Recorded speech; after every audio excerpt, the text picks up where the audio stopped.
This podcast is a member of the Place to Be Nation family. Visit us at placetobenation.com, the only place to be in your pop culture world.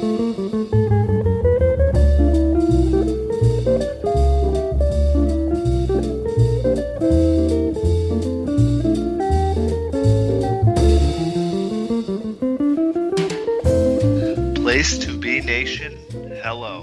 My name is Drew. Welcome to You Don't Know Billy Jack. I am joined, of course, by Jordan. Hello. Hello. And this is a very special episode of You Don't Know Billy Jack because this is the final episode of the series. I think we've got a good little body of work, like we were just talking about, Jordan. And we will we'll have a little wrap up after the match we watched tonight. But Jordan, anything to say about the final episode here? I'm on the edge of my seat as always. I'm seeing what kind of ridiculous thing you've got in store for me. What kind of sorcery I've cooked up for you here? Exactly. I'm always kind of a little nervous before we start. Yeah, very good. So if you are just joining us for the last episode, this is a live watch podcast. I am a longtime wrestling fan. Jordan is not. And we watch, matches that are considered to be some of the greatest of all time. And I get Jordan's thoughts on them as they happen. So before we start, before I announce what today's match is, Jordan, have you listened to the CD that I gave you? No, I haven't listened to that yet. I remember. I'm an oven. I'm not a microwave. You gotta give me time. I don't know what that means. You gotta just be patient with me and give me time to warm up. Okay, preheat. But I will. I promise. Okay, you gotta preheat. Exactly. Well, so the match we're watching today, this is from January 4th, 2017. Kazuchika Okada versus Kenny Omega for the IWGP Heavyweight Championship.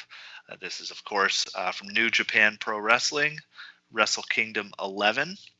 Now, the video file that we're watching, this is the match from New Japan World. Jordan, if you don't have anything else, let's get started right away. What do you think? I think let's dive in there. Okay, so we are starting again. This is from the beginning of the video file of the individual match on New Japan World, in JPW World. We're going with the Japanese commentary tonight, Jordan. Okay. There is English commentary, but the Japanese it's more fun. Yeah, I would agree. Yeah. So let's press play here. We will go 3, 2, 1, play. Ready? 3, 2, 1, play.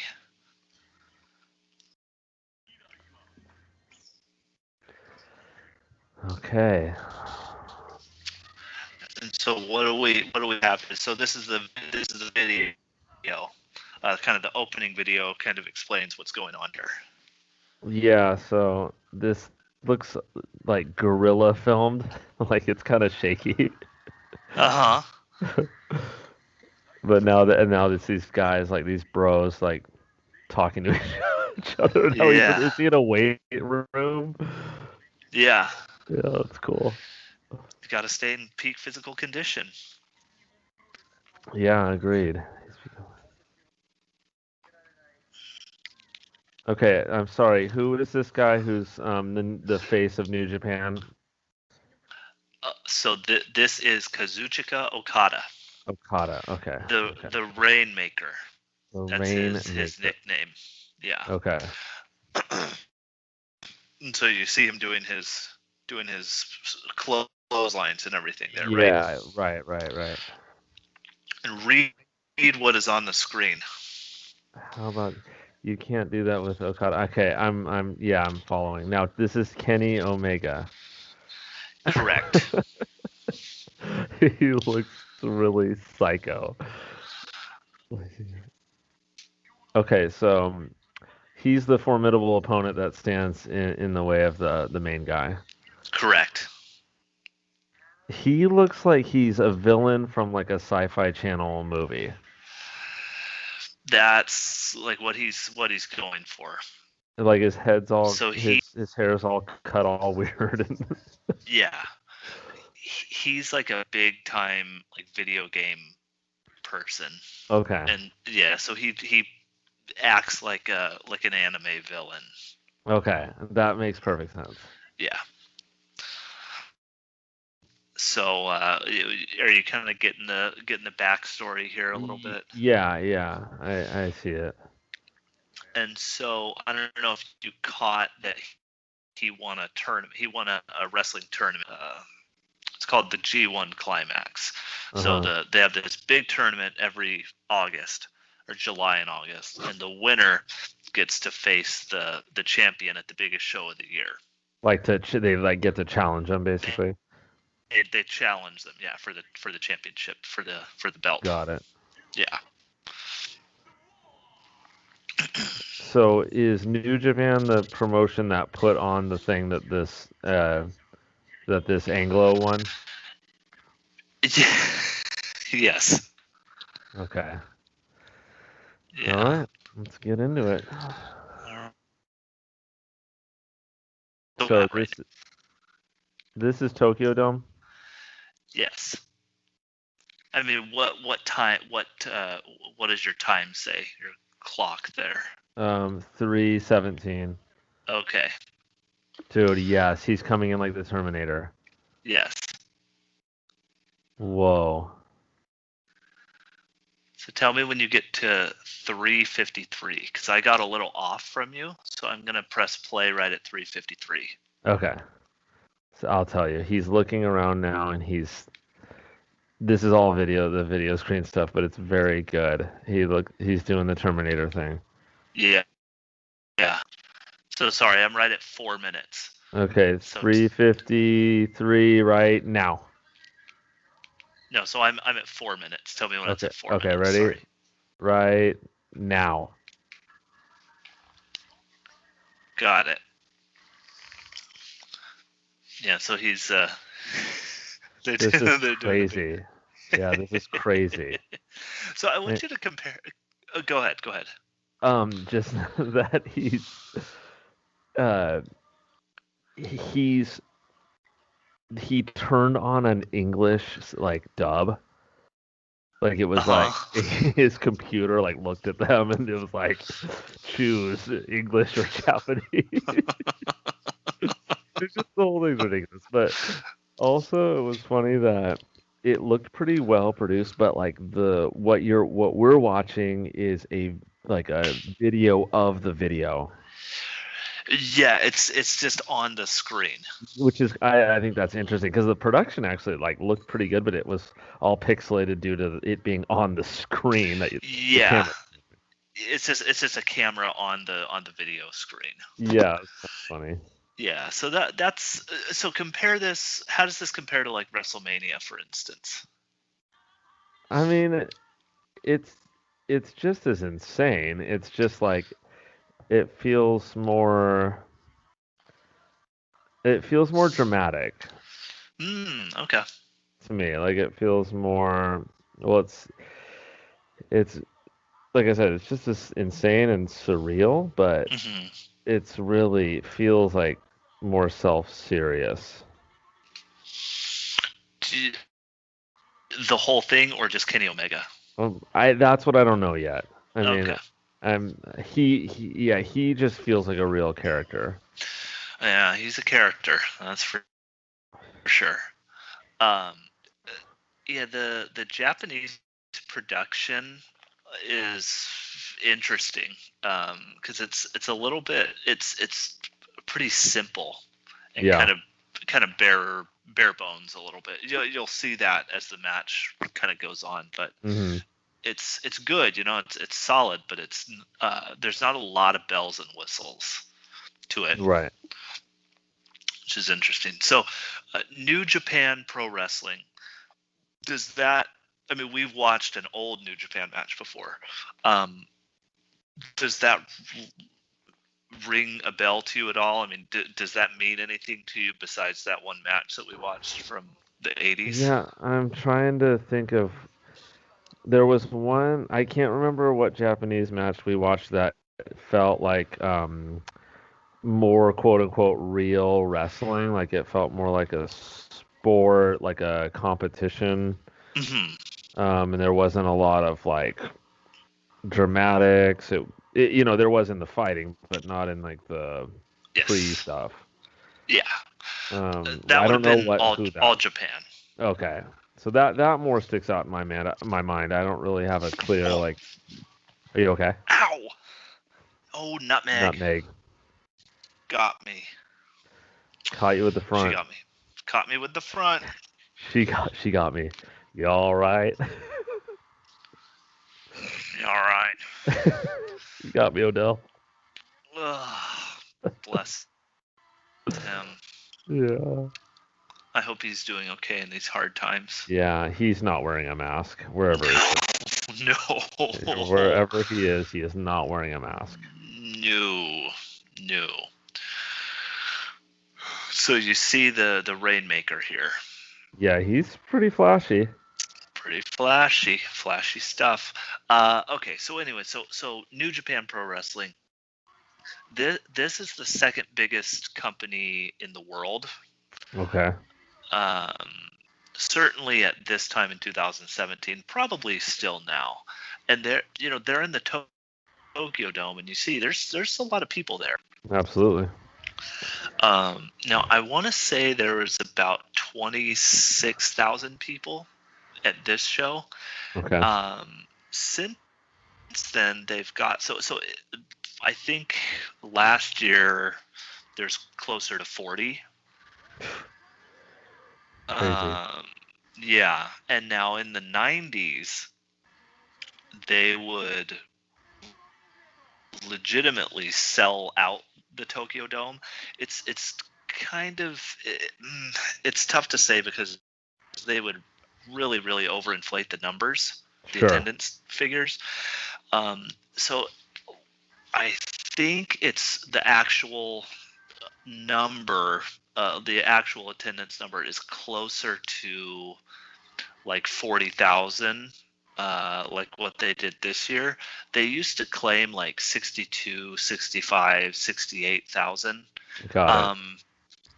And that, I don't know, it's tough to say because there's different configurations and how many seats they put on. This is a baseball stadium, so how many seats they put like on the floor versus the stands and yeah. So it's I don't know. It seems like the attendance is closer to 45, but it could. I could also see it being 50, 60,000 something. But yeah.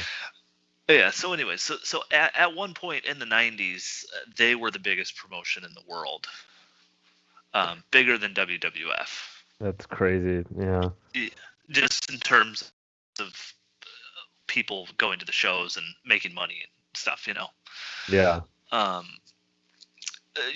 That's changed obviously, but again, this is the second biggest promotion in the world.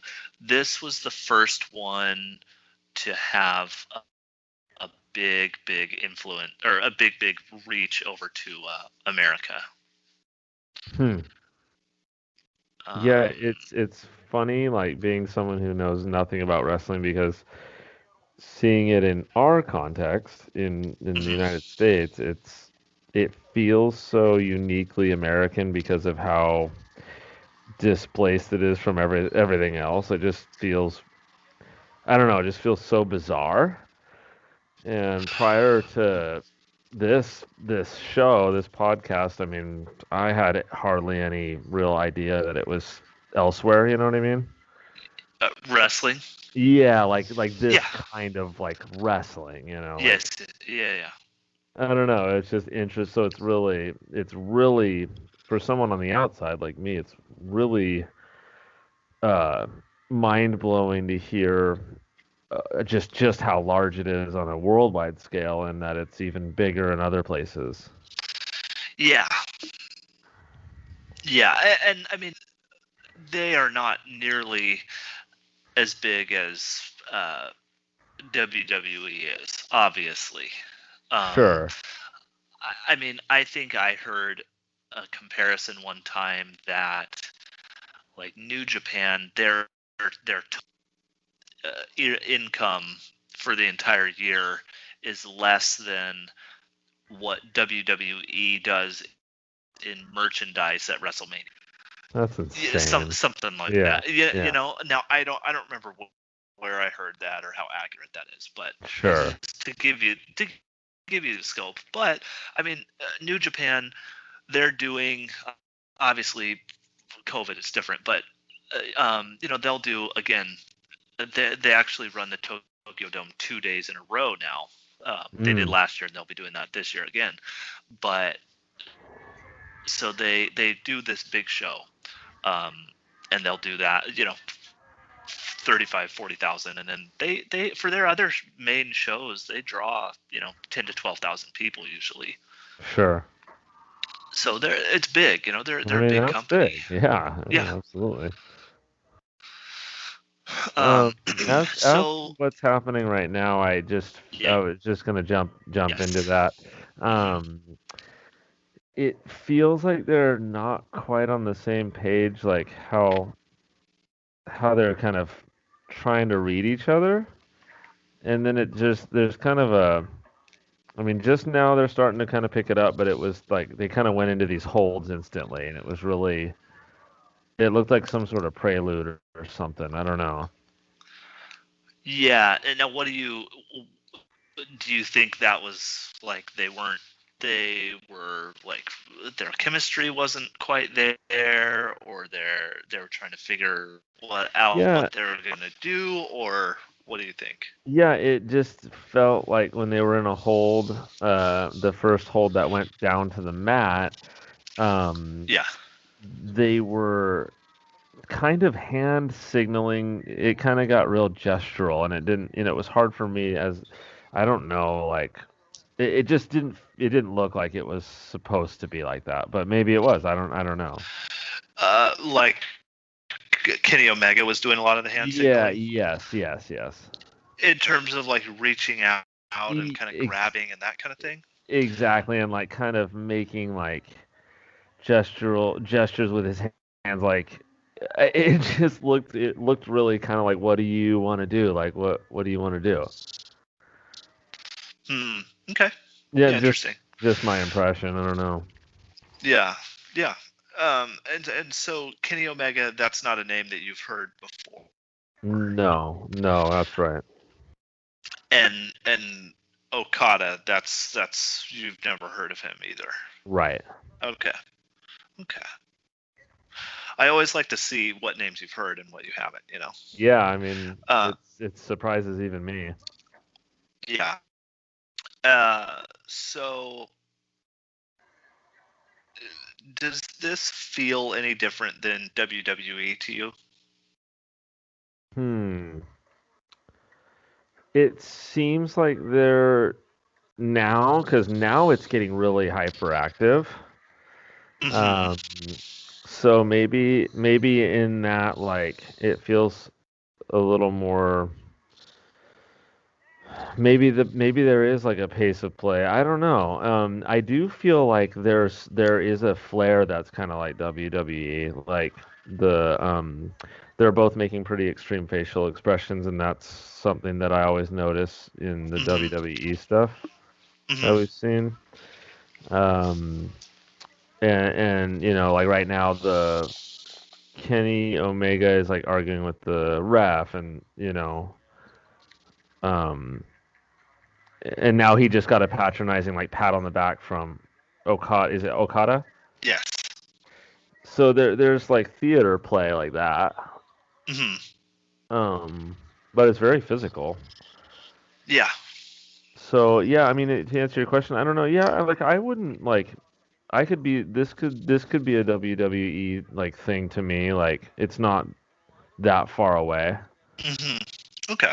Well, something like, so do you remember Masawa and Kawada? Do you remember those were the All Yeah, Japan matches? The yeah, guy in the yeah. green and the guy in the Y- black and the yellow. yes, So that felt decidedly very different, right? absolutely, yeah. Okay. Yeah. Yeah, that was more like it felt more like somber. This is more playful. Mhm. Yeah. Absolutely. So, uh, as we're recording this, the end of the year is coming. Obviously, 2021 will be dawning soon. Uh, I, I want to my a professional goal that I have is to dress like Magnum PI at work. Dude, yes. So I don't want to share too much personal information, but the job that I do is not necessarily happy all the time. Sure. Um, Are quite the you look opposite are you all the time. looking to are you looking to spread a little cheer? Well, okay. So this is what I'm wondering. You know that me in a Hawaiian shirt, I'm trying to get to the point I can wear a Hawaiian shirt. Yeah, that's cool. They're cool. Yeah, I agree. Do you think do you think that would be kind of inappropriate attire for the job that I do? That's a good question. I I mean, you know what? It entirely depends on the kind of Hawaiian shirt because they run quite the gamut. So you could get away with the technicality, like where okay, I am wearing a Hawaiian shirt, but it's very subdued. Right. So I'm saying like okay, a red Hawaiian shirt with big white flowers on it. Yeah, I don't know. That's a good question. I would my like instinct is that's probably not appropriate, Yeah. Yeah. but it's also that's very disarming. Exactly. And it's cheerful, right? Yeah. Yeah. Um to cut back into this match a little bit, Mhm. these guys are very physical. Like I mean, I have to give them that I wasn't sure what to expect out of especially the Kenny Omega, Mhm. but he's extremely acrobatic. Yes. And he's been doing a lot of like flips and dives and like tumbles, a lot of tumbling. A lot of tumbling. It's it's tight, right? Like the work Yes, they're hitting. yes, When they hit, it's pretty firm. it is. It's not like brutal necessarily, but it looks like it doesn't look overly fake, right? That's a great way to put it. Yeah, it's very tight. Yeah, yeah. So, yeah, to kind of give you a little bit of background, just on kind of my interpretation of New Japan. So this is since like 2000, I'll say 12, 11, but really 12 and really 13 and beyond. Um, this has been like the hot, cool promotion, Hmm.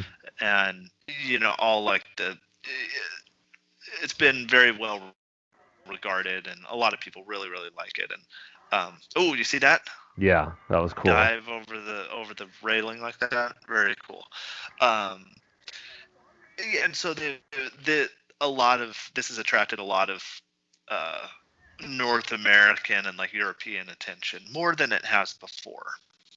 I mean, Yeah. it's become pretty popular in in Europe and in America, and the style is such that it feels like oh this is WWE but good. Hmm. That's kind of my interpretation is that because it's pretty flashy and it's Yeah. really like structurally and everything it's very similar to WWE Yeah, I and the would agree. matches are very similar. Yeah. Um, but it's like a good version or like kind of a real version. Hmm. That's Would interesting. you? Is that a fair assessment? You I think? mean, yeah, you saying that, I think like that doesn't read wrong to me. Like they're like I was saying, they're very physical. They're moving with a lot of physicality and a lot of it's like really gymnastic. Hmm. It shows their athleticism a lot more than I'm not saying that the WWE people couldn't do that. Maybe they could. I don't Right. know. But the choices seem to be like, okay, let's emphasize a lot of these kind of like superhero moves, basically. Yeah. Yeah. That's fair. um. So, anyways, back to the more important topic. Me wearing Hawaiian shirts. Right. Yeah. I don't know because another part of it is like I would have to wear a hat. Like I want to wear a hat Right. to work. I've got one of the county hats, Yeah, yeah. with the I county mean, logo on it. that's cool. If I wore a Hawaiian shirt and a baseball cap and then just did my job, With that that would make with me that feel good about myself. with that huge mustache too. But yeah, of course. Oh, I would love to see you with that. Yeah, That'd be so cool. yeah. Um, yeah, I mean, I now that you're kind of selling me on it. I don't want to be like disrespectful to the people that I Ex- yeah, work with, exactly. and I don't know, if I am dealing with a person who's having a hard time. I don't know if that comes across like disrespectful or just inappropriate. Yeah, You know, I wouldn't think so.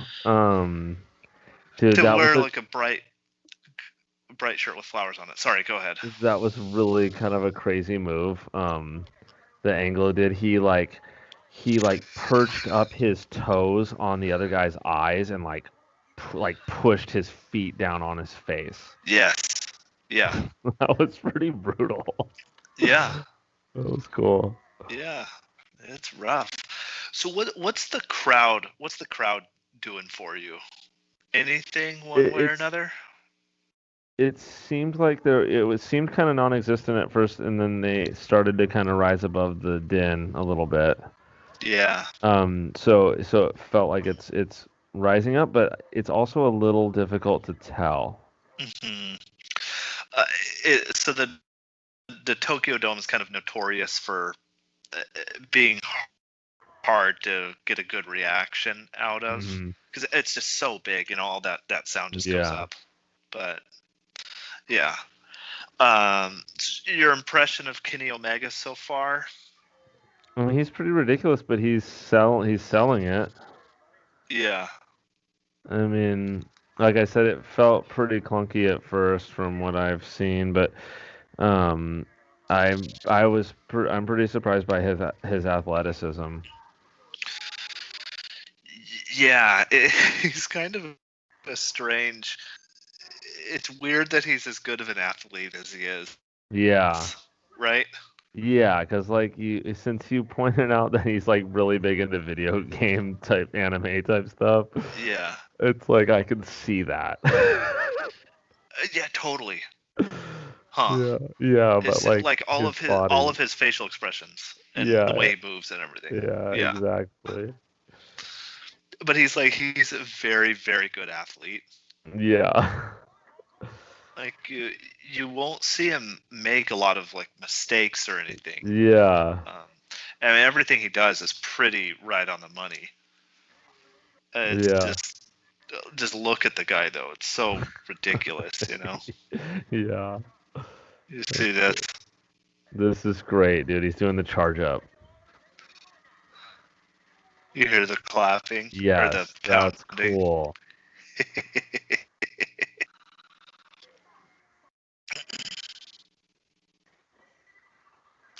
Whoa, that was really crazy.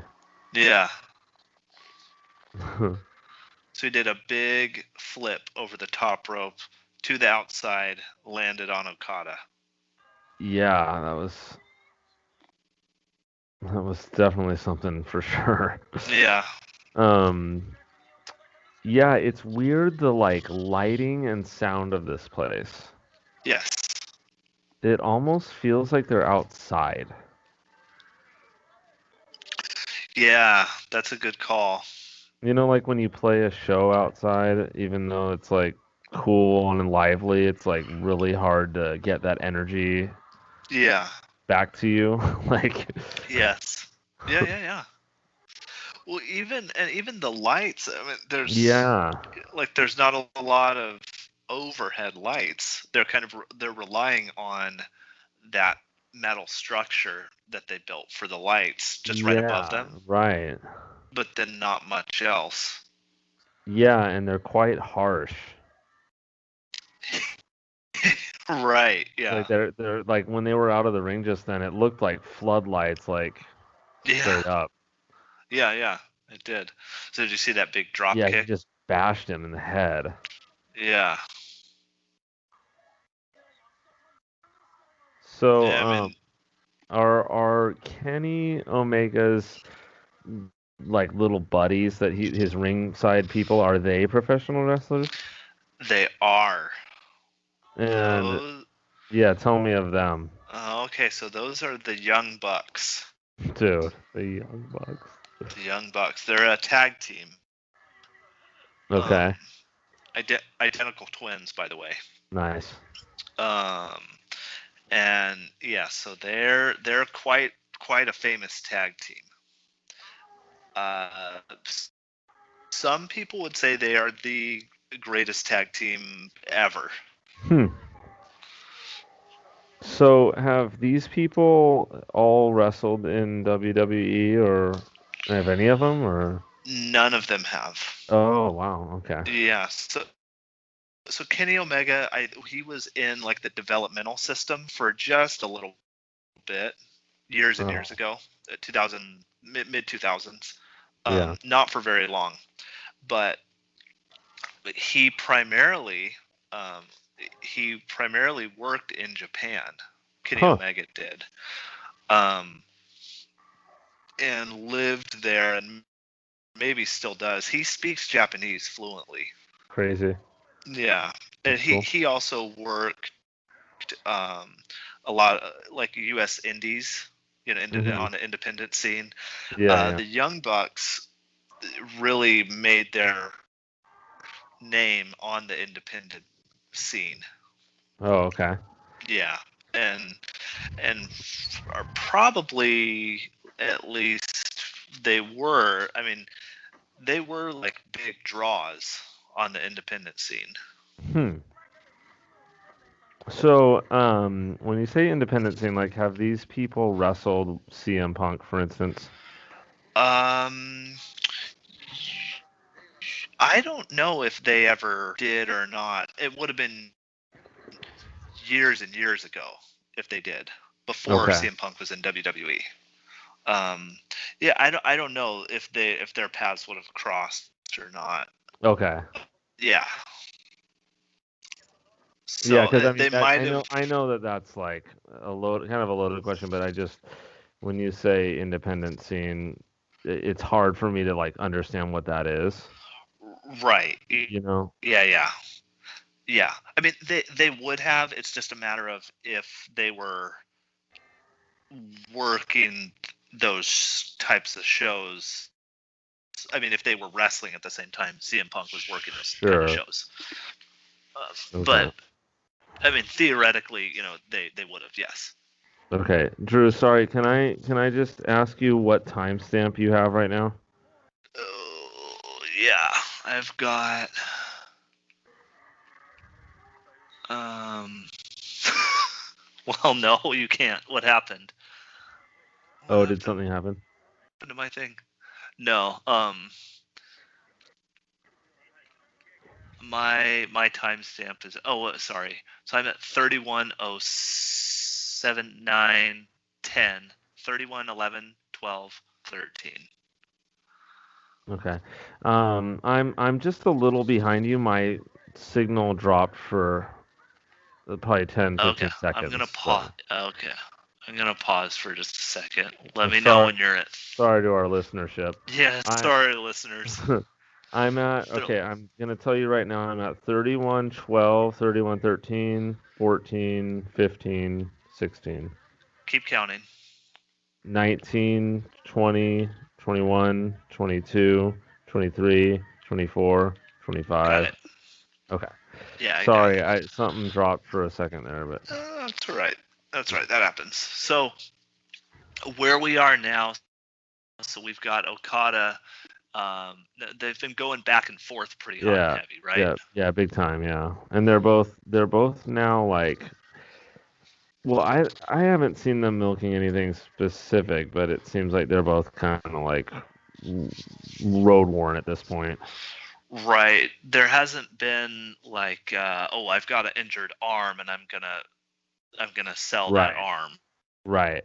and the other So guy's gonna be be targeting that arm or whatever, right? exactly, that's what I was looking for. Yeah, like selling anything. Do you have a preference at this point? Like this is like a pretty hot back and forth type of match. Do Yeah, you versus maybe something that there's like more clear segments where someone is on offense and getting hurt, and then they kind of switch. Do you have any thoughts about that? I just mainly like to see, if not direct action consistently, then then real high drama. Like I like when they get really dramatic. Yeah, sure. So that can be like one-sided or whatever, but it's more just like if they're not going on each other, I want to see someone really hamming something up. Okay. So I feel like where's that's that? provided this. Yes. So you think they've been doing that? Yeah, I mean it's been pretty action packed and like they really have the facial expressions down. I think. I don't know. Yeah, It they definitely feels do. it feels um it feels a little cartoonish and not in a bad way. It just feels like I mean, I think that's a good thing. Like it feels like they're trying to trying to sell something to the audience or at least make you like be watching the whole time, which is good. Right. Yeah. Um. So, gosh, what was I gonna say? Um. Yeah, I forgot. I lost my train of thought. Sorry about that. Um. Look at that. And You see that? yeah. So let's watch the replay. So Kenny Omega does a backflip off the rope onto the floor over the guardrail on onto a that's pretty extreme. Yeah, I mean that's what I'm saying. This guy's he puts his body there for sure. Yeah, So he did. sorry, how much of this like wiring in that is like real? Do you see all the Yeah. So I it's mean it's that really that's all extreme. that's all real. I Yeah, mean, you know how much, because there's a bunch of like TV monitors right there. You saw on that table there's like six or TV monitors or no, I something. know, but it doesn't it's really hard for me to trust like that anything is You're not a real. you're not a believer. Well, I'm Scully. You're Mulder. Yeah, that's the truth. So I've got to like wonder about everything. Yeah, yeah, fair enough. So what's your timestamp? It's sorry, dude. It's freaking out again. Hold on. Um, 3513. Oh, okay. So we're pretty off here. Sorry, I saw that, and then on the replay, it started going pretty haywire on me. Okay. So I'm pausing again. Again, sorry, listeners. I'm at 35:49. I'll round it up. 35:50. No, I missed 50. 51. So be counting for me. There's a Okay. there's a pretty crazy spot too. Okay, so I'm at 35:31 right now, so I'll let you know. Yeah. And Yeah, explain what happens. Yeah, so now he's got the table out, Omega, and 42. He's jumping on the table. This is crazy. It just dropped out on me. I'm sorry, That's all right. but that was gnarly. They're on the floor right now. I'm at 49, 50, 51, 52. Got it. Okay, so you around there? Yeah. Okay, so now they're They're doing right at the replay. Dude, that was pretty burly. Yeah. Yeah. That was something. Yeah, and so look at the lighting now. There's like the harsh like spot That's what I'm saying. lights. Yeah. The Yeah, production is really fascinating to me. Yeah, I mean, it's also like for what they have to deal with, like as like you said, the physical space, Yeah. because they've got to manufacture like a production, and it's a far cry from a baseball game, you know? Oh yeah. Like it's all the focus on this little ring. Like what's the size of it? Like is this first of all, is the wrestling ring, is that a standard size? Like wherever you go, a wrestling ring is going to be like this size. No, it varies. It varies pretty big from like it's probably 16 feet to 20 feet. Sometimes even smaller, maybe 14. But I think usually 16 is. I mean, if there's like a 14-foot ring, that's very small. Okay. So the 20 by 20, that's what WWE is. Got it. A good shot of the crowd right there. Yeah. But yeah, 18 by 18, 16 by 16, 20 by 20, that kind of thing. Got it. So a little, so they're both kind of laying around, kind of selling right now. All right. A little more background or kind of information on the Young Bucks and Kenny Omega. The Young Bucks started their own wrestling company. I think Kenny Omega is pretty. He maybe was a part of starting it too. I think he was, but maybe I don't know. Whatever. But it's now maybe that you could say that is now the number 2 promotion in the world. Crazy. Yeah, I mean they're on TNT television. Okay. So I mean mainstream, TV. Absolutely. And it's like it's a real deal big time wrestling promotion. And the first two, I mean they're still nowhere close to WWE, but they're the first like really legitimate company to come along in close to 20 years. Yeah. Challengers to the throne.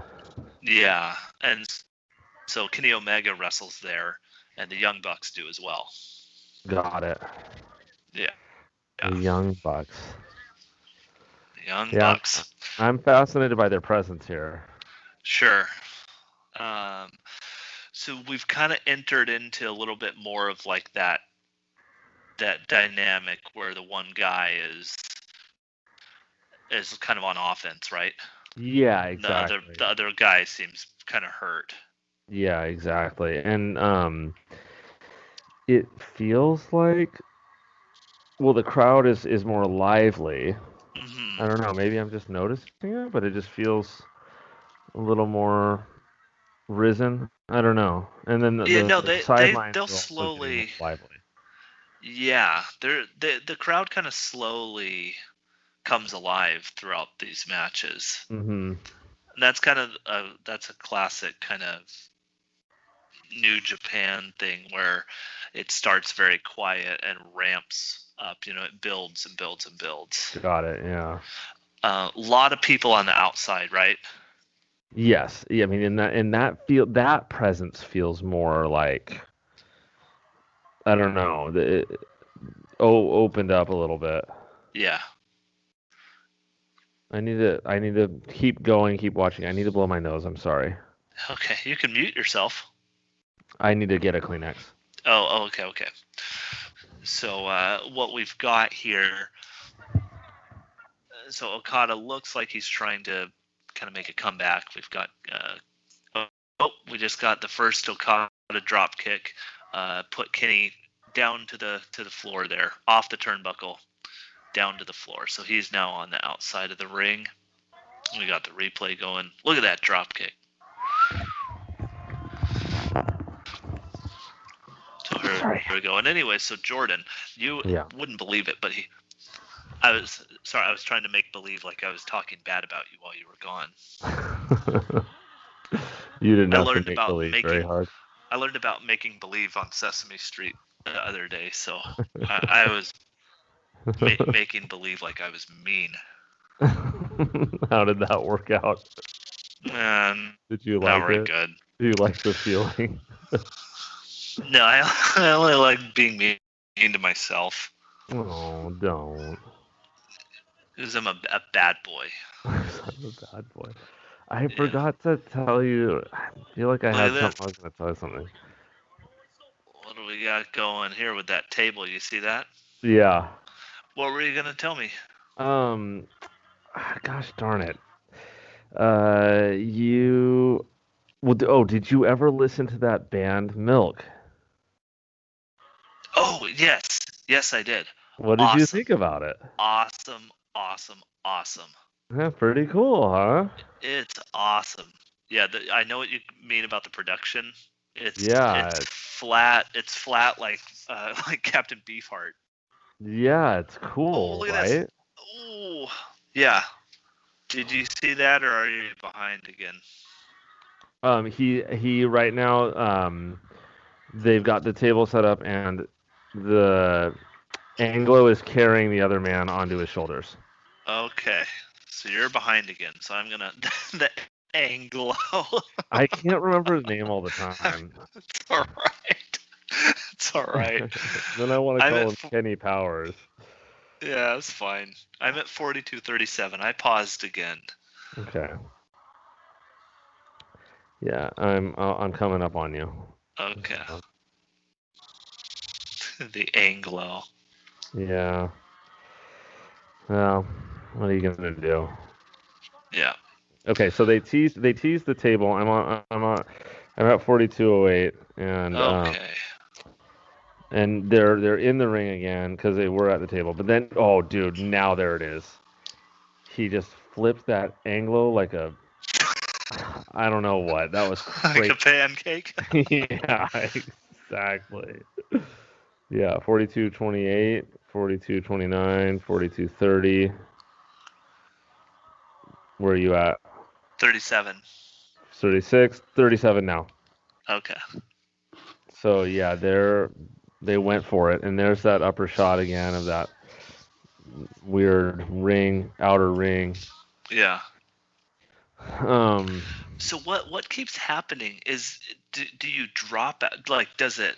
It loads. Does it load? Does it buffer? Yeah, oh, it okay. buffers. Buffering. Yeah, it's a curse. Yeah.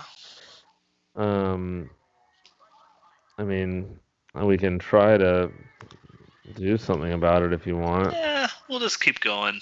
I mean, I don't mind if you don't, but I don't want your viewership, your listenership to get mad at you. Our vast listenership. No.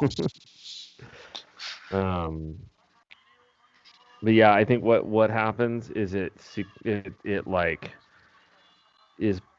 does these micro buffers for a second or two at a time. Yeah. So then by the time like you ask, it's like a minute behind. Yeah. But it's like it's not hard to watch. It's just it's slipping behind. Yeah, that's all right. It's time drift, right? Yeah, What do they exactly. call it? Huh. Audio drift. It's like Yeah. this is video drift. Um, so it's there was another that was kind of a big extreme transition, a big kind of shift in momentum, right? With the Yes. table Yes, thing. exactly. Exactly. Yeah. Well, and I have to admit, I was a little caught off guard because the setup looked like Omega was going to get jacked up on that thing, but then he turned it around. Yeah. And then, so I thought that that was what it was going to be, but then when it got turned around again, that was pretty cool. Uh huh. Yeah. So Um, what do you, the crowd is going for oh, is it Okada? Okada? Yeah, the crowd seems to be pulling for him. Yeah. Yeah. They're Um, is so I know you don't like revealing a whole lot, but like, is Omega like really is he villainous or is he always a villain if so or no. He'll kind of switch back and forth. He became um, a a very big. I mean, he is you've heard the term a draw, right? Someone is a yes. draw, or something is a draw. I mean, he is a big draw, Okay. and he became a good guy throughout, over the next year or so. Okay. Yeah, he's kind of firmly a bad guy at this point, but became a good guy. So let me ask you this. It's wrestling related. It's just adjacent. Um, if you're like a 15-year-old kid right now in the United States and you like wrestling, does that just mean you pretty much like WWE and you don't even know someone like this exists? Or do you think kids like understand, are aware of, and are fans of like this kind of wrestling too? More and more, they're fans of this kind of wrestling. Less and less, they're fans of WWE. Interesting. Yeah. And so does that worry McMahon? Um, I That's a good question. I mean, they've got such a stronghold and they make so much money. Yeah. Now are we on the top ropes here? Yes. Yeah. Whoa. Did you see that? Not yet? Yeah. I'm right there. Okay. Hold on. But continue your thought. Not you know what? I'm gonna mute this for a second. I gotta go check on Hazel real fast. Hold Okay, on. okay.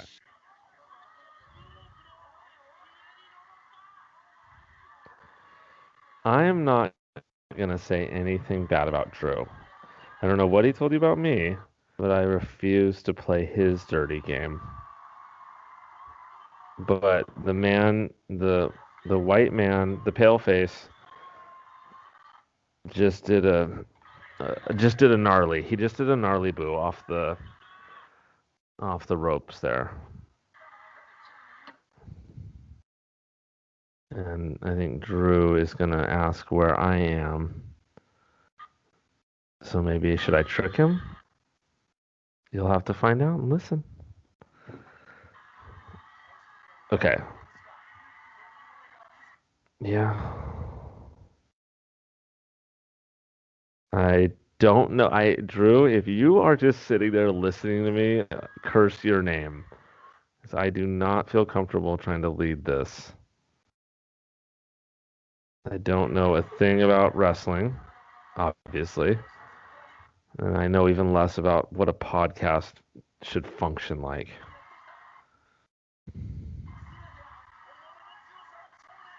Okay, the Anglo's doing his weird anime like villain Terminator. And he's going off the rope. But he wasn't ready.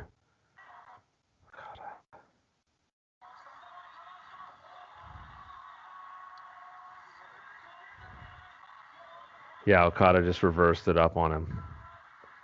Now he's bummed and he's dazed and confused trying to reach for that rope, but it won't. It's not happening, folks. It is not happening. The turnaround. And he does the thing. See, I don't know what any of these wrestling moves are. So you get the thing. But now oh. Okay, so we're back here, everybody. Jordan, you are at 49 minutes exactly. I am paused at 49:11. Now, what have you been? Well, I assume you've been keeping the people up to date. So Yeah, I had to kind of use some insider lingo. They might not understand all the move yeah, terminology. I'm sure You not. know, So the you can nuances. go ahead and play. I'm at Okay. 49:11. I'm playing now. They're both on the ground coming out at 49, 08, 9, 10, 11 now. Okay. So what do we got going on here? Yeah, A big exchange back and forth, right? yeah, absolutely. And big blows really. Yeah, Like hard hitting, right? exactly. Yeah. So what had happened probably right in that last little moment was he was doing his weird anime Terminator thing. Hmm. But that got foiled by Okada, who like flipped him off the ring top. It was pretty big. Okay. And then they were both on the ground for a little bit and have just been kind of going back and forth. Okay. So a lot of hitting moves back and forth, right? Yeah. So was that a pile driver That when was, he yes. does that? Okay. Yeah. I'm learning something. Sure are. Trying to recognize these moves. Yeah. So that's that clothesline that he does. That's his finishing move. Got it. Okay. Um, yeah, and I've noticed that the cameras kind of do. It seems like more and more they're doing that like really fast zoom in, Yeah. like that zoom in, zoom out. Yeah. They'll do that. That feels like it's increasing, but that's probably just the actions also like increasing. Yeah, they do it like they'll always do it when he does that pose in the middle of the ring, Yes. Okada, and it zooms out real quick. Yeah. Okay. And then Yeah. yeah, and then they'll like zoom in on a facial expression or something. Yeah. And then like when he did that pile driver, yeah, or somewhere around there, it just felt really dramatic. Hmm. And so right now, who do you think's gonna win this match? I mean, it feels like Okada is gonna win because it feels like he's been kept under. I mean, they've been going back and forth, but I don't know. It feels like he's rising. Okay, so you kind of feel like he's kind of taken more of the offense, and so he's kind of coming up now. That's kind of what it feels like. Yeah. Yeah. Um. Yeah, I'm fascinated by these wrestlers who get big in Japan. Like American wrestlers who get big in Yes. Japan. Yeah. Yes. Like Stan Hansen. Like Stan Hansen. I just wonder how they negotiate the culture and what they think of it all. And it's also weird to think about these people either rehearsing together or at least getting together about, hey, this is what we're gonna do. And Hmm. I don't know. It's interesting. Well, yeah, I mean, so Kenny Omega, he speaks Japanese Yeah, fluently, that's great. um, and lives there, or at least did for many years. And I mean, he was like a mark for the culture. Like he was Yeah, so into yeah. all that. So Yeah, he bought in and like that yeah, that's not standard though, is it? Or is it?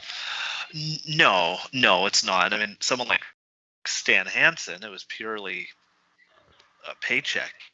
Yeah, Um, and just he just seemed like such a stark contrast. Like this guy seems to fit in here. okay, we're back, everybody.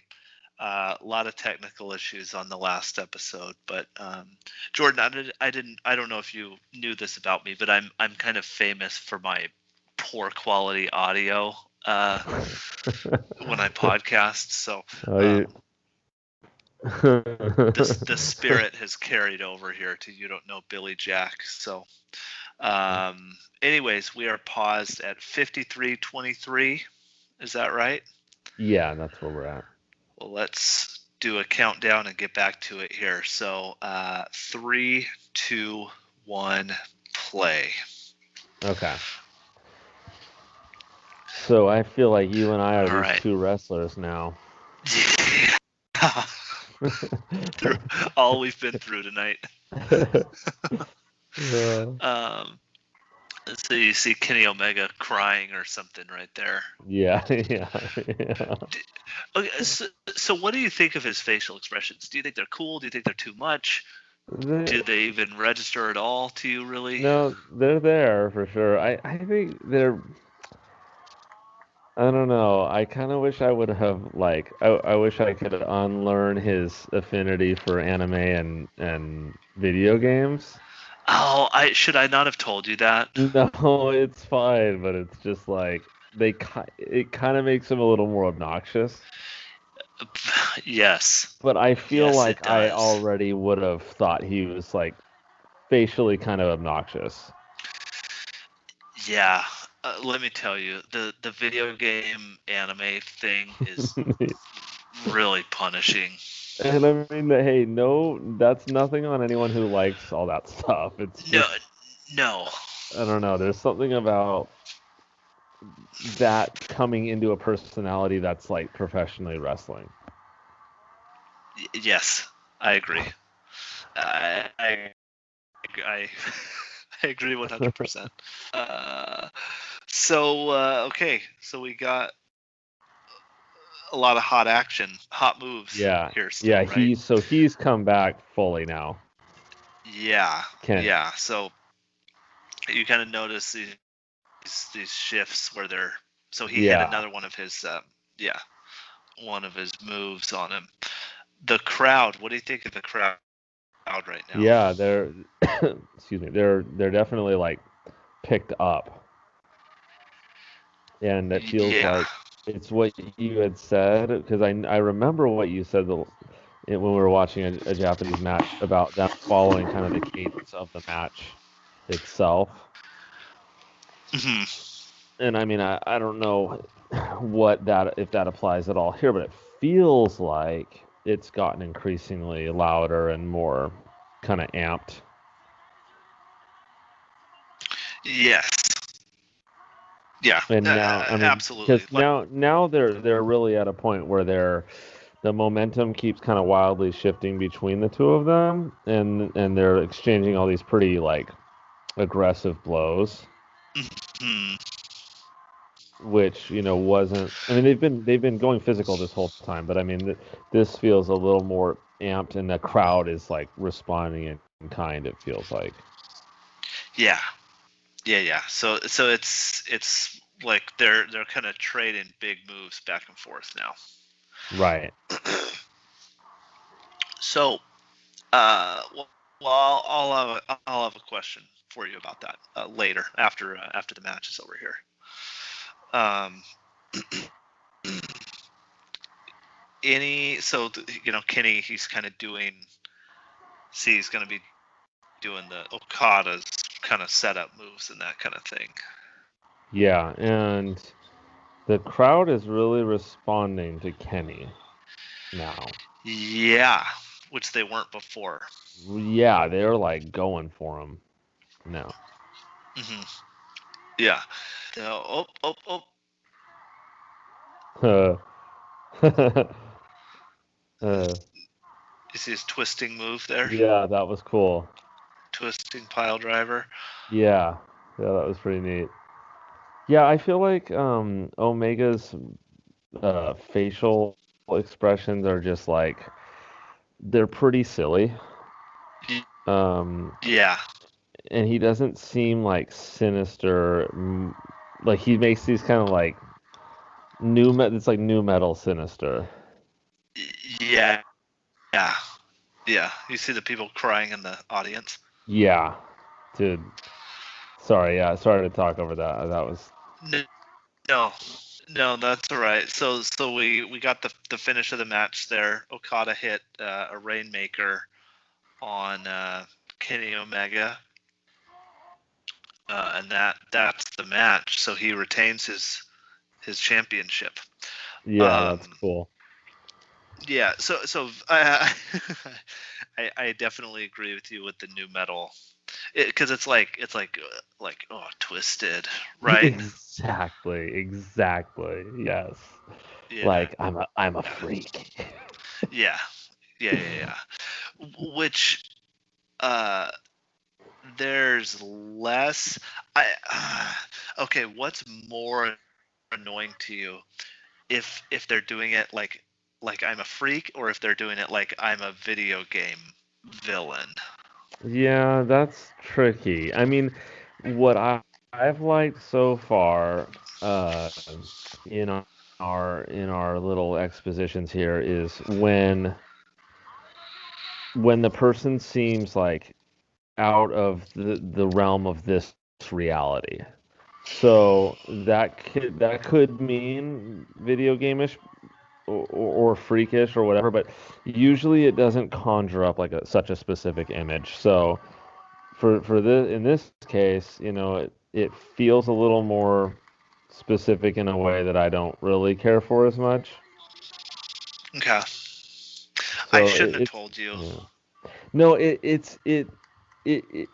I think I'd be saying the same thing in a different way if you didn't. I mean, Yeah. he's like I like when they ham it up, and that's what he was doing, but it, the twisted face was just a little over the top. Like he was doing that a lot. Yeah. Yeah. So I I think I think I am more annoyed. I mean, as much as I think the anime thing is, like, for him to be doing that is annoying. I think it would be it's I think it's way worse when they try to do like a dark twisted thing. yeah, I think you're I right. like the Undertaker isn't, he's like dark but not new metal dark. Yeah, that's what I'm saying. That's more just otherworldly. Like, okay, who is this psycho? Yeah. Yeah. The new metal dark thing in wrestling is, Yeah, that's like, it's really really bad. yeah, it's Um brutal. yeah. So I mean, that's the match. We can kind of fade out the video from here. Okay. Uh,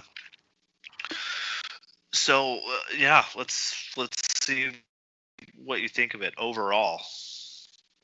Yeah, so again, I apologize for the technical difficulties. That Well, didn't yeah, help, I do the too. That was flow. on my end Um, you as know, well. it, what can you do? But I mean, uh, I thought that it was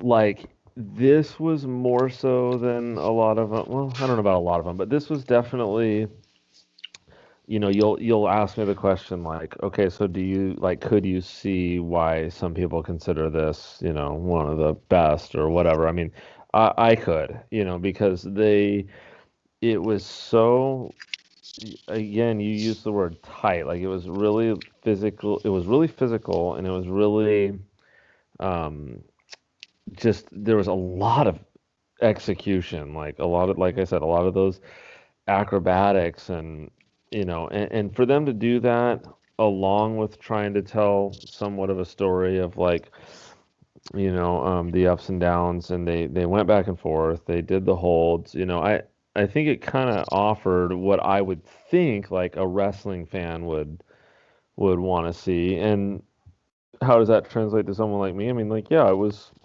an entertaining match. Like they're uh they're very athletic people who were selling a drama, but like they were putting their bodies into it, like big time. And I mean, it's cool when there's moves that you can recall, like the stuff they did with the table, you know.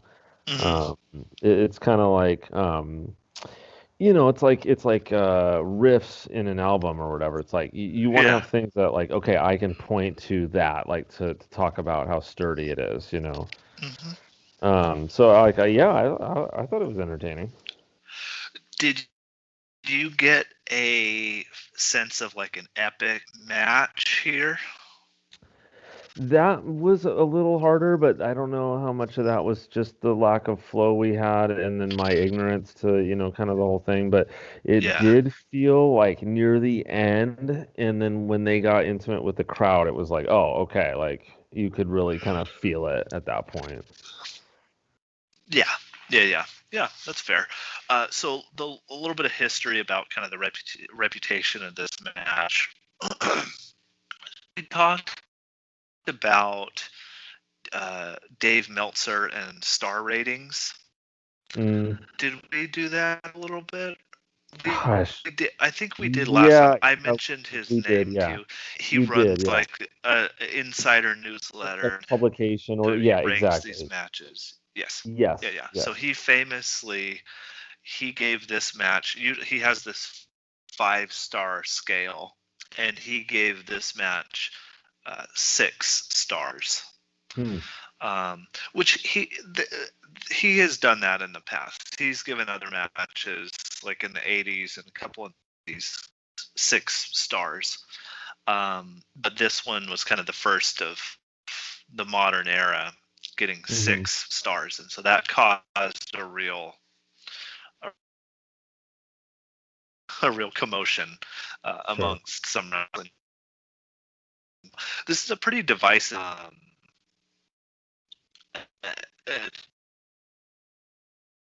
People do Hmm, not love it at all.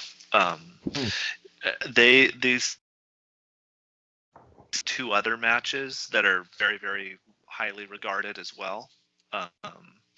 But this is kind of their first match against each other, and it was okay. this really epic encounter as you saw. One little insider thing about this is apparently, and I don't know, so the match it's over 45 minutes. I think it's like 47 minutes long. Sure. It's a long match. It was not supposed to go that long, but Hmm. the booker, you know what a booker is? Does that resonate Mm, with you? you've never used that terminology, but I imagine someone who's putting the whole thing together, or Yes. Yeah. So the booker is. Did you see the little man that was walking behind Okada? Him right there yes. with the beard. So that's the Uh-huh. booker. Okay. Um, so he just decides, how long the matches go and all this, who's going to win, that kind of thing. Yeah. Um, so he told them during the match to just keep going. Huh. Um, and so they had at this point they would have had most of the match kind of laid out, at least a skeleton of it. And at a Yeah. certain point, and I don't know when that was, but at a certain point, he told them to just keep going. Huh. And so they kind of improvised some amount of the match because the crowd was there. He could feel the crowd Yeah, yeah. just really with it. And is this guy known to do that, or was that like pretty on the fly? It was on the fly. Yeah. Yeah, like does he do that with other matches too, Uh, or I not to my knowledge. huh? He So he it may, was but this something one. special that he like thought was happening. Yes, yeah. He thought that they were really capturing something, and that they just needed to keep going. Huh. That's cool. Yeah, yeah, yeah. It's cool. Yeah. This is a match that I actually don't have that strong of an opinion on. Yeah, I was gonna. Um, Very curious to think what you thought of it the first time you saw it. So let's see, when I watched this live, so this is one of the ones that you stay up in the middle of the night and you watch. Yeah. And I'm like, Uh, what are you doing this weekend? And you're like, well, my show's on at 4 in the morning or yeah, whatever. yeah, yeah, gotta, I don't, I really, I don't hardly, I mean, especially with the COVID thing, I don't watch, I really don't watch any modern wrestling anymore. Uh-huh. Um, I haven't for a couple years now, actually, but um, I do miss staying up all night and watching some of these wrestling shows. That was a It's very big part of your life. it's a lot of fun. Um, Man, oh man. And You well, going yeah. down So, some anyways, extra mile somewhere and getting a cold one and uh, my man Leno at the AMPM.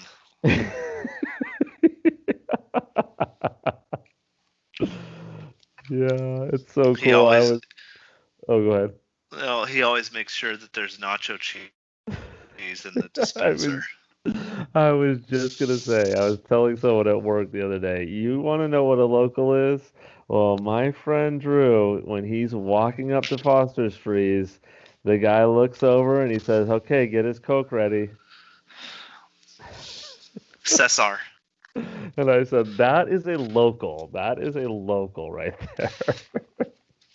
And dude, so they're not doing refills, obviously. Yeah. Um, which when I first, because my thing is, they give me the one right when I order. Yes. I'll drink that, and then Yeah. they refill for when I go home. So Um, sick. yeah, yeah, but they're not doing that. They're not doing refills. So Cesar gives me another one to go. So I'll Dude. drink that one. I'll drink the one that they give me at the window, and then he gives me another one when I get my food. Yeah, you've got such a strong relationship with that person that like he's ingratiated himself to me. Like he comes over and says hi to me now Awesome. because I've said before, oh my, you'll probably see my buddy pretty soon. He always is talking you up and he loves coming here and he gets all Great, happy. It's dude. just so funny. That makes me feel so good. You know what? So Yeah, I'm sorry, we're going off on a tangent here. Listen, yeah, sorry. so okay, you know, my thoughts on Ventura. I I don't care for Ventura as a city. Right. It's fine. It's not where I grew up. I'm used to a smaller place than this. You know. Yeah. So it's never felt comfortable. However, I love our neighbor. I love it. You Yeah. know, like Yeah. Mills to Victoria. I love it. This is Yeah. if have been able to kind of, and Ventura is not a big town. It's 100,000 people. No, But yeah.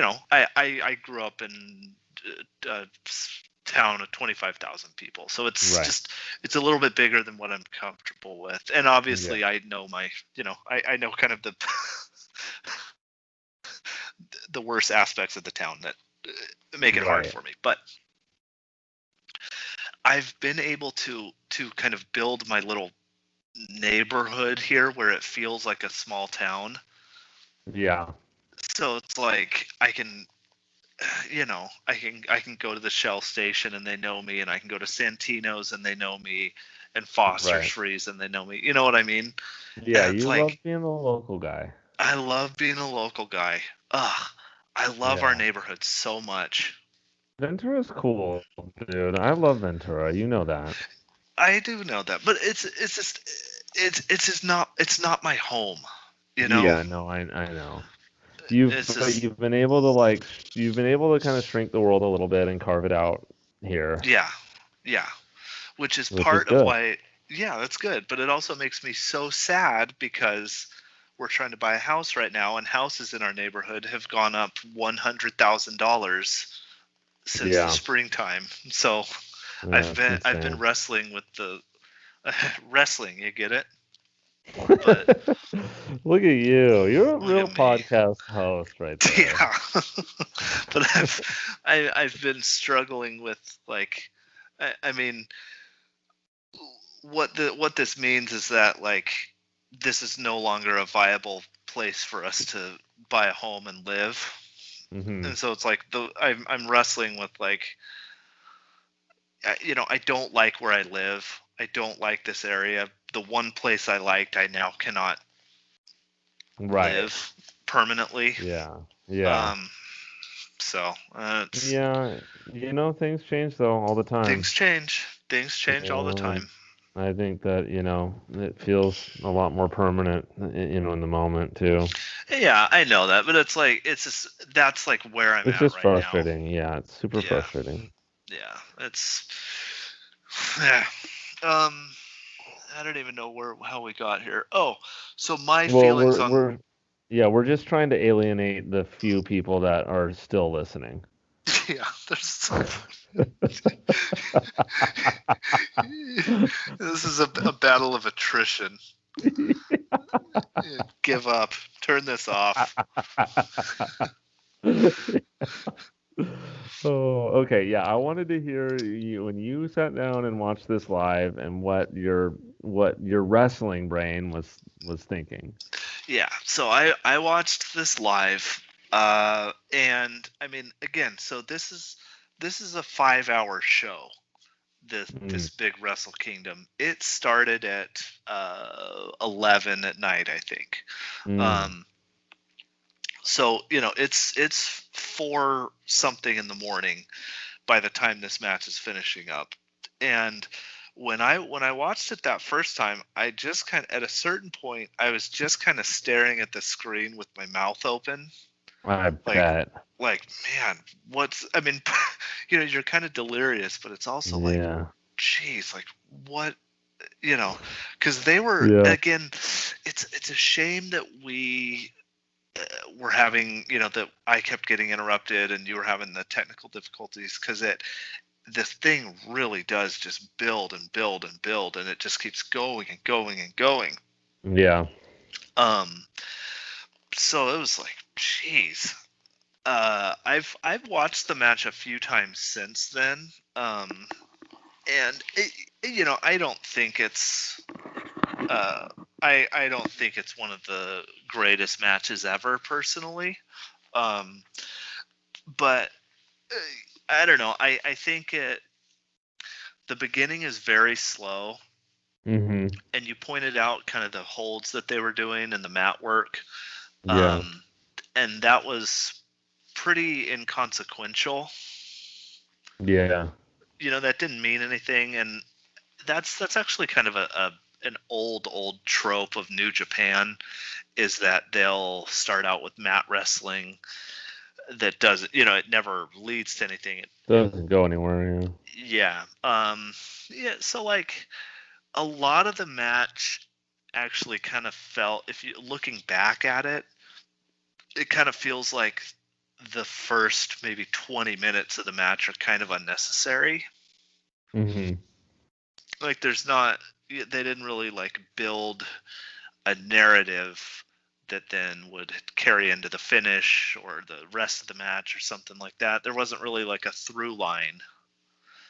Yeah, Um, I mean, I definitely feel like once they started getting out of the ring, it yes, became a different match. yes, yeah, it, So, I mean, I couldn't put it in those words that you did, but like I could pick up on that when we were watching.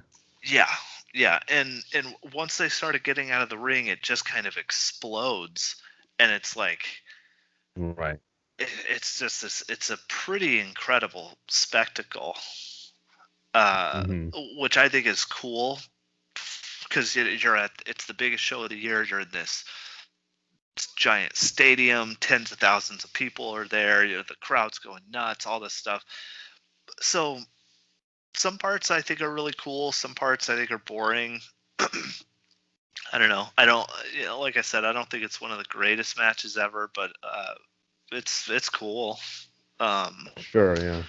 Yeah, so it's kind of, I don't know, surprisingly benign thoughts from me on it, but um, yeah, I mean, I don't really care for Kenny Omega that much, just because like kind of the goofiness kind Yeah, of gets to me, um, yeah, of his face and all that. But I mean, he's pretty undeniable as like an athlete, you know.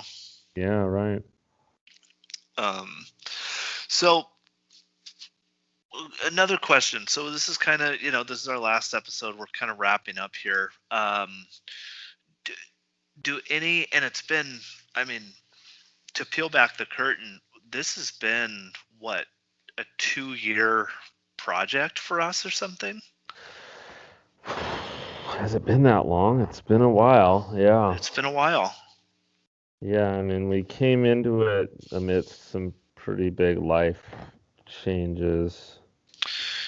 A- Um, And and that was April of 2019. yeah, uh, yeah, so the world has changed a lot, and our world has changed a lot.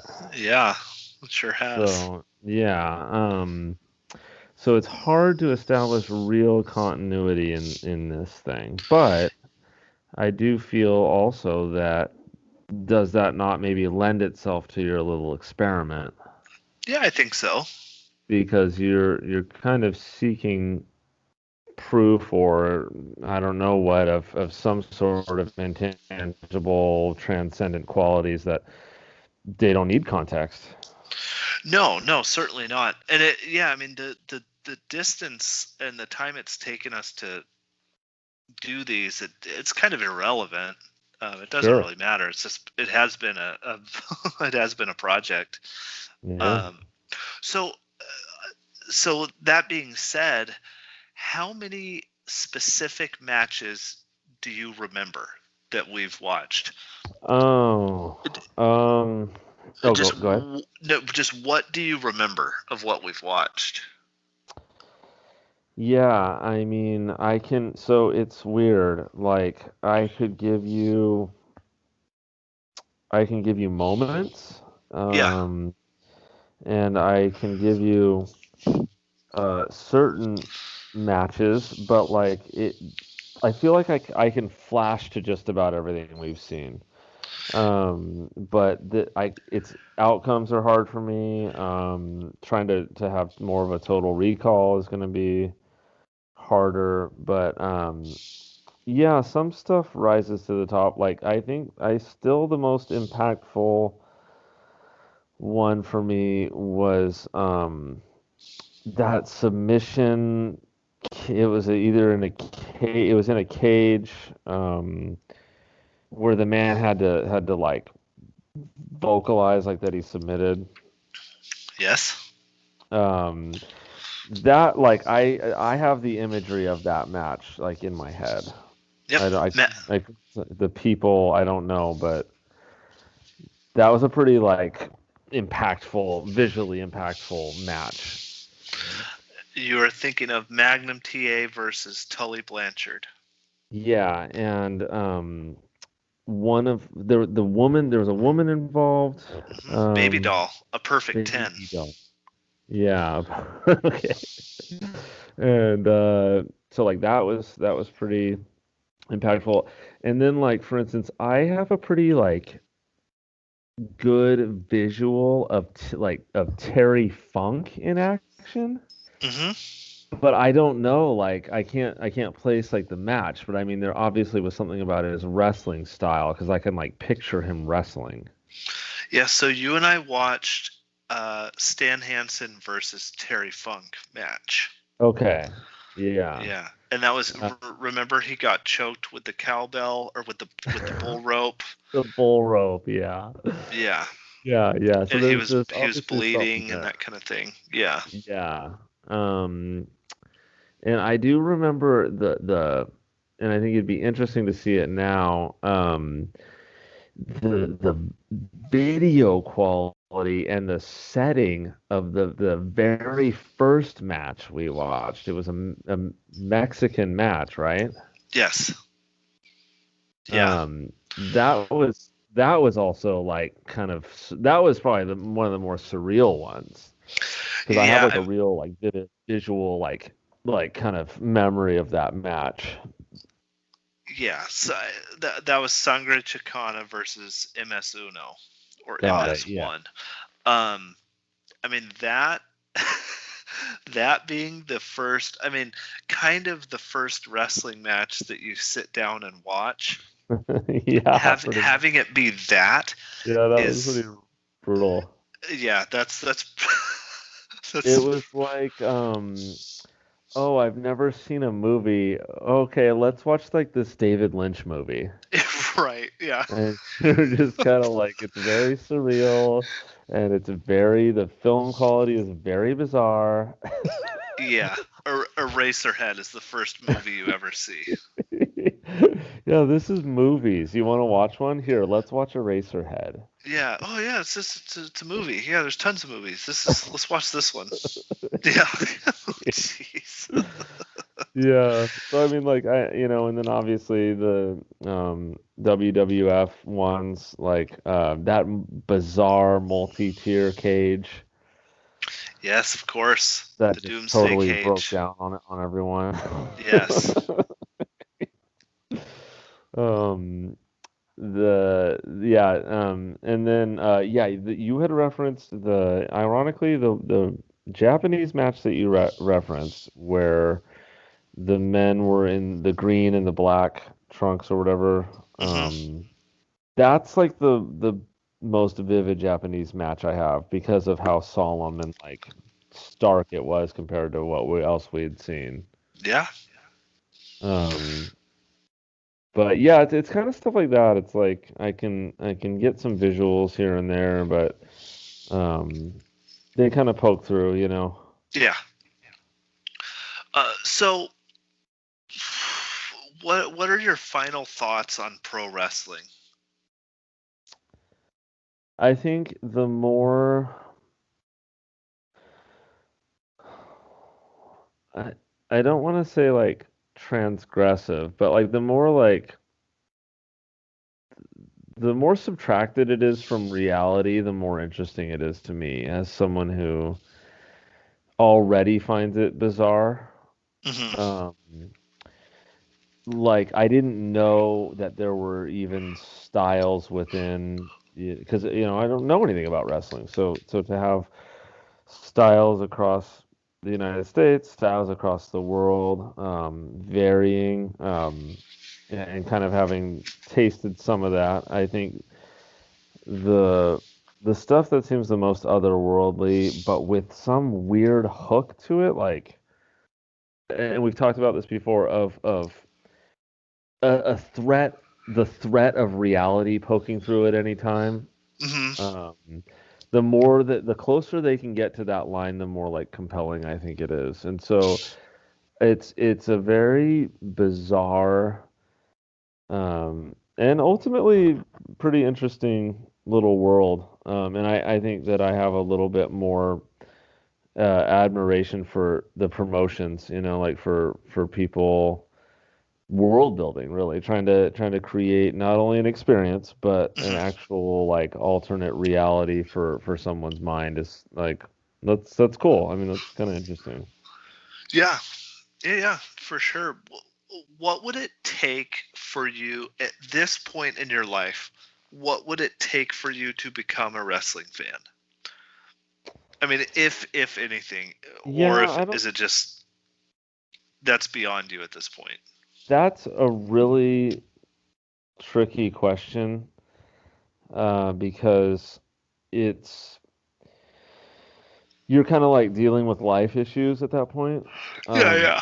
So the hurdle is probably too big for me to get over, and that's not the fault of anything other than just where I'm at, But I mean, I think the more like if there was some sort of promotion that took the surrealism and really pushed it. Okay.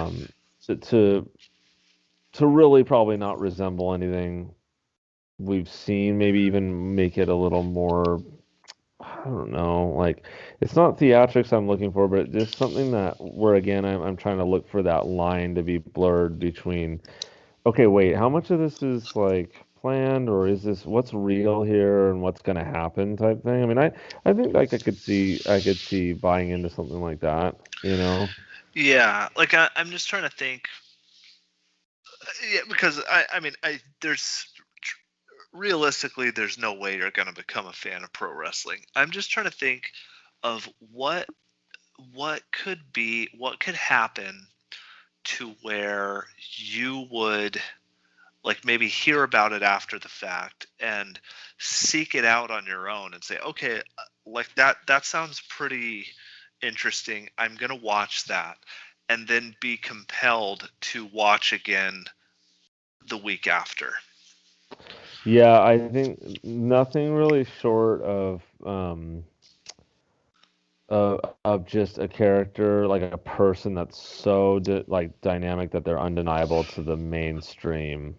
You know what I mean? Yeah. Like, Yeah. oh man, like it's permeated everywhere, and like, okay, you have to see this, like Yeah, just like you as know, a member of society, you have to y- see yeah, what the like fuss is about. exactly. Other than that, just what I'm saying, which is something that's even more surreal and more plays more to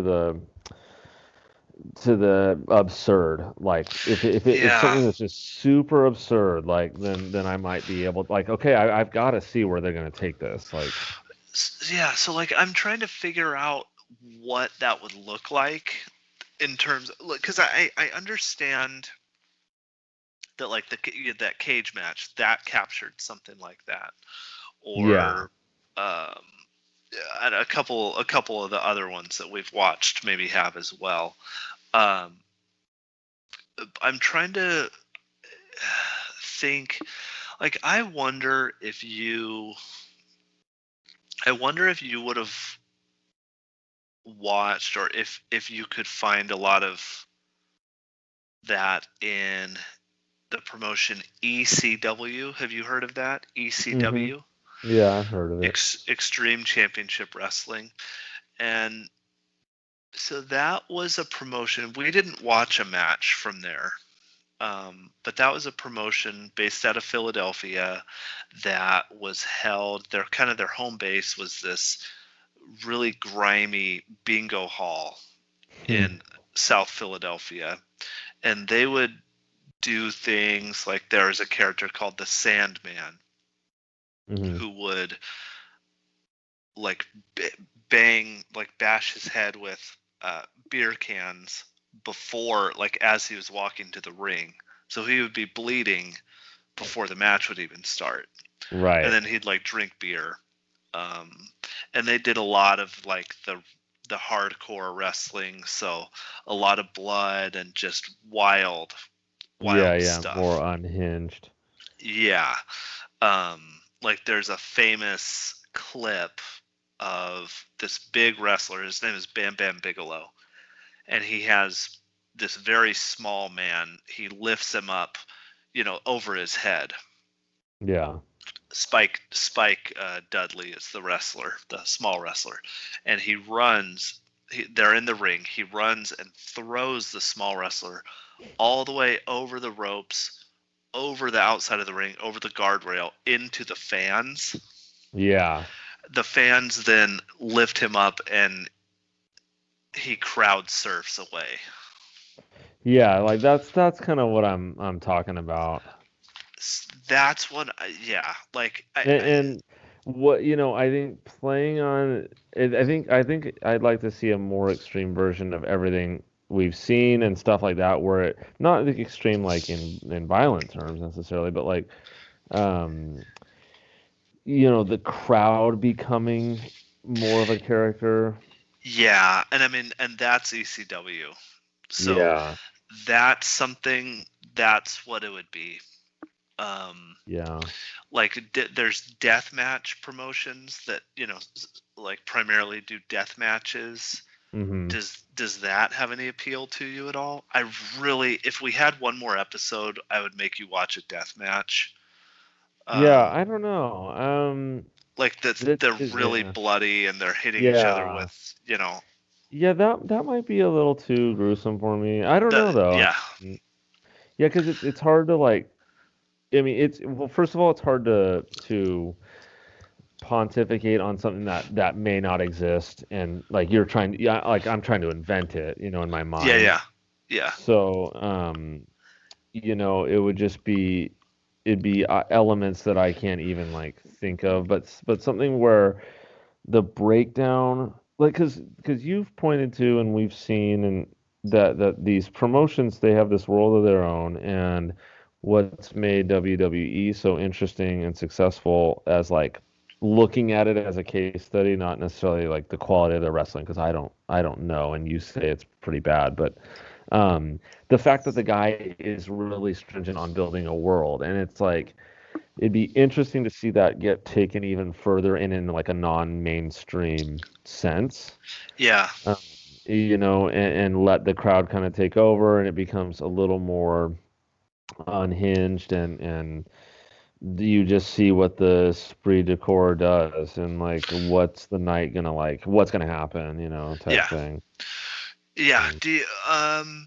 Stone Cold Steve Austin Yeah. do you think that, like, taking kind of your mindset now, going back to 1997, 1998, um, do you would you have watched him on TV every week, you think? Hmm. Because that's a character even more so than Hulk Hogan in some ways, that was so dynamic and compelling that everybody kind of had to pay attention. Yeah.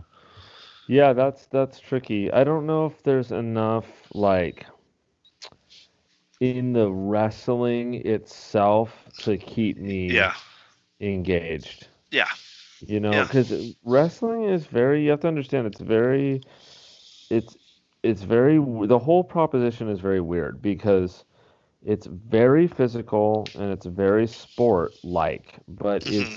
it doesn't have certain aspects Right. of like watching whatever sport. Like, and you know me, like I'm not a very big sports person, but I love watching baseball.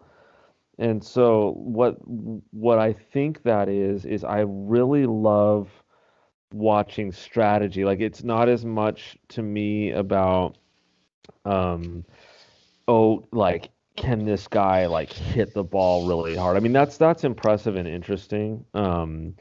But there's more strategic elements of the game that I am more attracted to. And so I'm not like I like sports, but I'm not really like a big sports guy when it comes to like what a lot of people like sports for, which is the competition and the physical like exertion and ability. Like all that Yeah. stuff is cool to me. But like so take all that and parse it out and like apply it to like wrestling. So, is there strategy? Of course. Like, and is there gamesmanship? Of course, and that kind of stuff. It's just for me to like be compelled by it, I think I would need some more absurd elements that like you almost like have to sacrifice some like the actual like some of the actual wrestling, if that makes sense. Like for Hmm. me to like really okay, it'd be like I watch wrestling. You know what I mean? Yeah. I don't Well, know if that yeah. makes sense. No. I mean, that makes perfect sense. And what you're describing is you're describing two things. You're describing ECW. Everything you're describing is ECW because Hmm. at the core of what made that promotion so good to so many people was that, well, not so many people, but was that, I mean, there was a big variety show element to it. You had like the Hmm. kind of like, oh, these are like the real good wrestlers, and they're going to have this kind of technical match. But you also had more than that. It was not about the wrestling matches themselves. It was about the ECW arena, and it was about the wild fans, and it was Hmm. about this element of danger and all of these really wild characters. Um, Hmm. it's I think there's so much in common between WWF and or WWE and ECW. Um, ECW is like really like a bizarro version of WWE. So what do Um, you think of ECW? yeah, some of it I really like, some of it I really don't. Um, I think there's a couple years that it's like really awesome. Maybe like 95, 96. Hmm. If you watch like the TV and the big shows and all that, it's pretty undeniable that they're kind of firing on all cylinders. Sure. Um, some of it I just really don't like. Hmm. But again, a lot of it, at least in those two periods, is pretty undeniable. Like there's this feud, um, the Sandman. Again, I talked about the Sandman. Yeah. So him and a guy named Raven are feuding with each other, and Raven eventually crucifies the Sandman. Dude. So they bring out this like again it's in this crummy, really grimy bingo hall, and they bring out this cross, and they got a crown of thorns, and That's insane, dude. they like they brainwash the Sandman's son, and like turn him against his father, and it's just really Yeah. just tasteless It's stuff, like low brow, dude. Yeah, lowbrow is that's the word for it. And they would use they would play music videos. They would use like the Sandman. His music was Enter Sandman. Yeah, right. There's another guy like he used Pantera Walk for his entrance. Um, Uh-huh. like Alice in Chains. Just a lot of the music was a big part of it too, and it was all. I don't think it was all illegal. You know, Dude, I bet. like they weren't they weren't paying Metallica for using Enter Yeah, Sandman. I Um, bet. That's awesome. so yeah, so I mean, you're describing ECW at this point. Obviously, that I don't think you could be convinced to like sit down with me and watch the year of 1995 ECW. Right, yeah. But But again, you're all that's not any one fault though. no. Just This is life. just a hypothetical situation. Yeah. But you're also describing you've heard the term the Attitude Era of WWF. Sure, yeah. Yeah, that's kind of what you're describing too, at least in terms of like the week to week television. Because I mean, probably a little bit more absurd version of that, but like there was not a lot of wrestling on those shows. It Yeah. was it was focused on Stone Cold Steve Austin, and they would it was kind of like these week to week or kind of episodic storylines where, okay, tonight Vince McMahon, he's going to try to prevent Stone Cold from getting into the building. And so Stone Right. Cold, so Stone Cold has to figure out he's got to sneak into the building, and Right. so I'm mixing up a lot of different stories here, but it's Yeah, like yeah, yeah. so he ends up driving a beer truck all the way through the arena into the ring, and he sprays Vince McMahon with beer, which Right. that did happen. Yeah. And then he's at he's on the last part of the show, the main event of the show. He's not wrestling, but his music hits, the crowd goes wild and he's drinking beer and flipping everybody off. Yeah. You know what Yeah, I mean? I mean, yeah, I think that plays on stuff that not just me would want to see. Right. You I mean, know, and like, that's the whole thing. Is it's like yeah, it was like every 18 to 34-year-old male yeah, in the country wanted to see that. You know. yeah, Um. exactly. I think it's just, for me, probably it's like how far can you take that and still be a viable mainstream like enterprise that's like able to show it on TV and like have people want to see it. Right. Yeah. And that's where we would have to, diverge, me and McMahon or whoever, because, Right.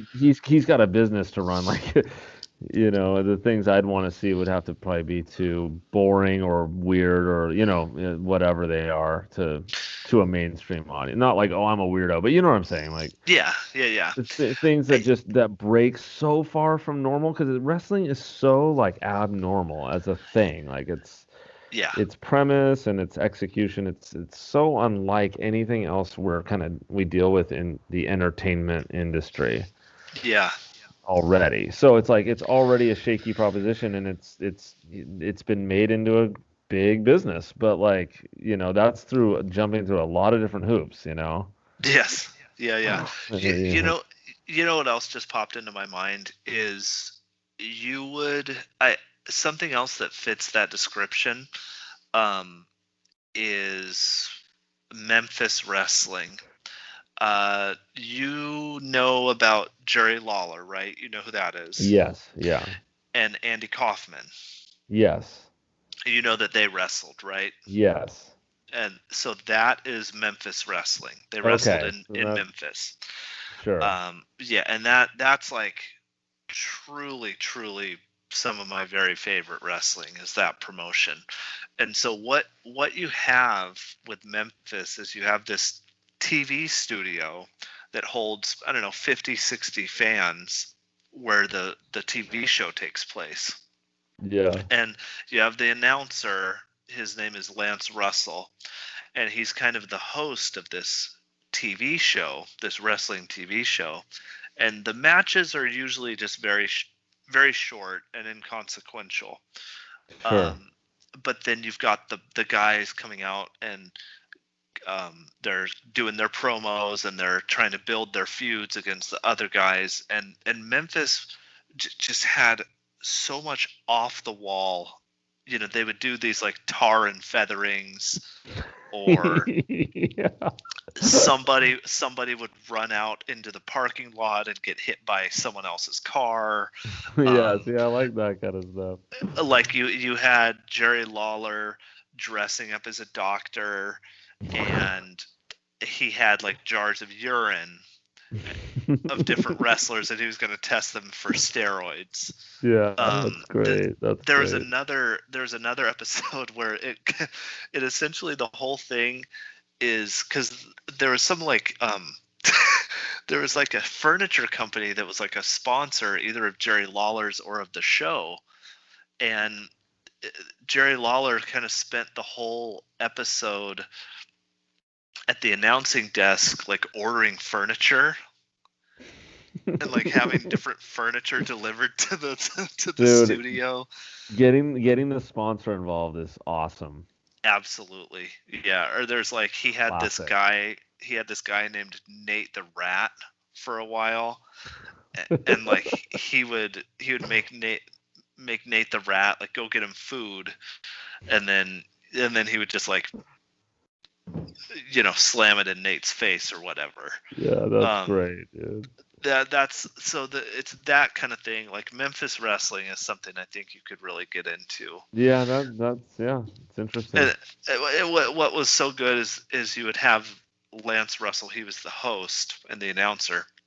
He would be the straight man, and so somebody else I heard, this is not me, but somebody else I heard one time describe it as he's like the Kermit the Frog on the Muppet Show. Yeah. Where he's trying to control. He's just this nice straight man who's right. he's just trying to do his job, and host a TV show, and there's Yeah. just this total chaos going on. Yeah, And I like some of that. that Jerry Lawler stuff, it passes into like avant-garde theater. Yeah, I'll bet. Like I mean, him ordering just throughout an entire TV show where it's supposed to be wrestling, and he's ordering furniture. Yeah, absolutely. I mean, that's You know what I mean? that's what I would definitely be more into checking out. Yes, that's what you could. Yeah. th- that's what it is for you. Even more so Yeah. than like the grimy ECW stuff. You want to see it pushed Yeah. farther. Exactly. I think what Yeah. you're describing, like if that were a contemporary now, hey, this is going to be on Friday or whatever, I mean, you could probably pull me into that. Yeah, like dude, you got to check this out. This is really far out. And it's like Yeah, and it's on ABC or something. yeah, I think you could pull me Yes. into that. Yeah, that's what it is. I got you. I got you there. Yeah.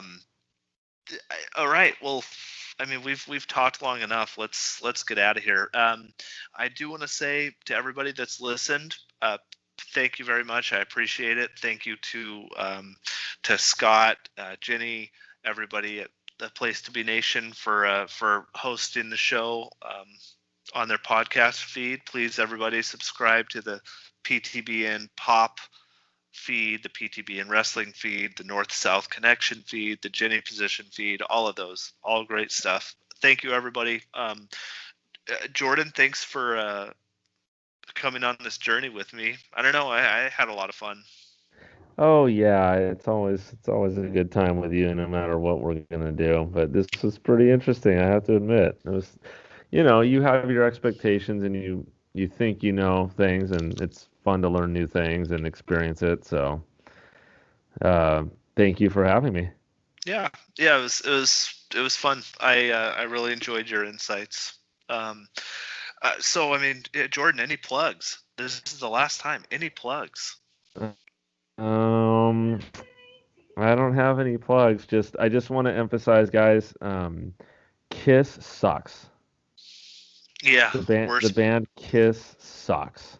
top three worst bands of all time.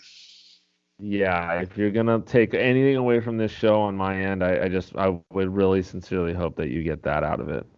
Yeah, Kiss, the Rolling Stones. Who's the third? Who's your third? I'm trying to think. I don't Who know. is it? Aerosmith? I mean, Yeah, maybe. you've got a legendary feud with Aerosmith. I sure do. But I mean, What that's would you like do? What would you do if you saw Aerosmith eating at Burger King on Victoria? I'd burn the establishment down. You know, You'd go you crazy. I saw him in a gourmet cheese shop in Hollywood a few years ago. I didn't know that. I didn't know that. That's ridiculous. It's right down the street from the Upright Citizens Brigade Theater, the Yeah. old location, Uh-huh. right on the corner there of Franklin and whatever else. Yeah, he was in there. He looked like an old homeless woman. Yeah, that sounds about right. That's it. Um, Yeah. yeah. So no plugs, Jordan. No plugs. No, that's it. Um, can I please take a nap in your bed? Let the boys sleep in your bed. Anytime. You know what? Anytime you want. You come on over. That's awesome. Thank you. Thank you very much. You're Uh, welcome. hey, if anyone wants to learn the truth about Burger King, follow me on Twitter @_burning spirits. And that's it. That's it, everybody. Thank you for listening. This has been You Don't Know Billy Jack. All right. Bye. Bye.